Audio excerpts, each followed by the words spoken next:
Trevor the traction engine is old-fashioned, but he doesn't care. He knows that he is really useful, like his friend Edward, the blue engine. Early one morning, Trevor was chuffing about the vicarage orchard. He had important news for Edward. The vicar says that not all children are able to have holidays by the sea, so he's having a garden party to raise money for a seaside trip. I'm going to be the star attraction, chatted Trevor, giving rides to all the visitors. The vicar is putting up posters all about it. I'd like to help too, sighed Edward, but without my rails, I wouldn't be much good at a garden party.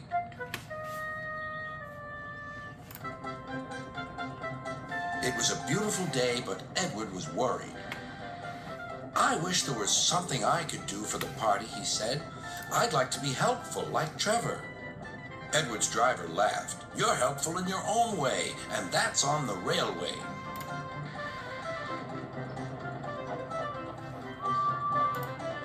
Next day, it was Trevor's turn to look disappointed. He had bad news.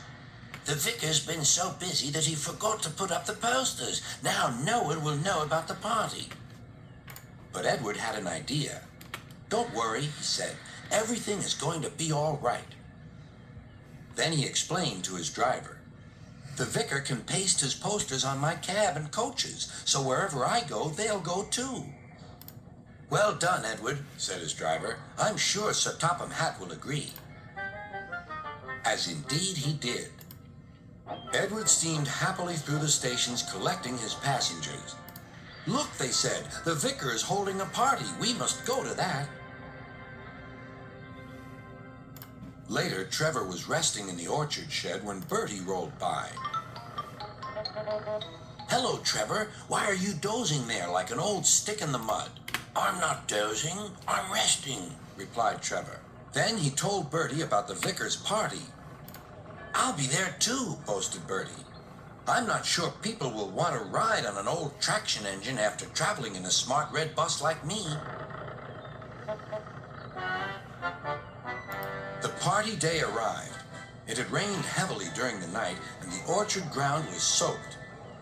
Rain and mud won't spoil my day, said Trevor. No, indeed, agreed his driver. We'll stay on the road, then we won't get bogged down.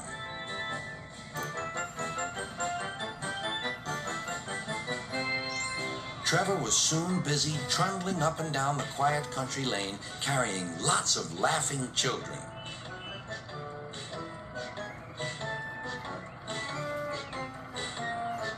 He was just turning a corner when he heard Bertie. Hello, old-timer. I'm taking everyone to the party. People have come from all over the island.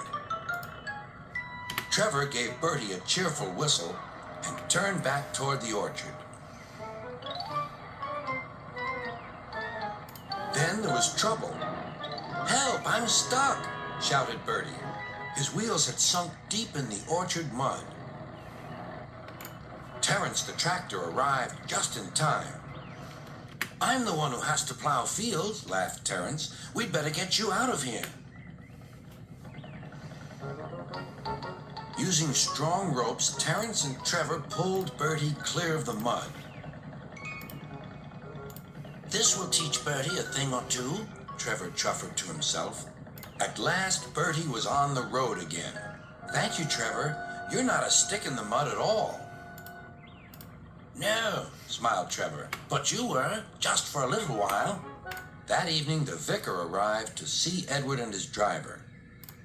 Thanks to your good idea about the posters, hundreds of people paid to come to the party. We've raised lots of money for the children. Edward was very pleased, and Trevor fell happily asleep thinking of all the children who would now get to the seaside at last.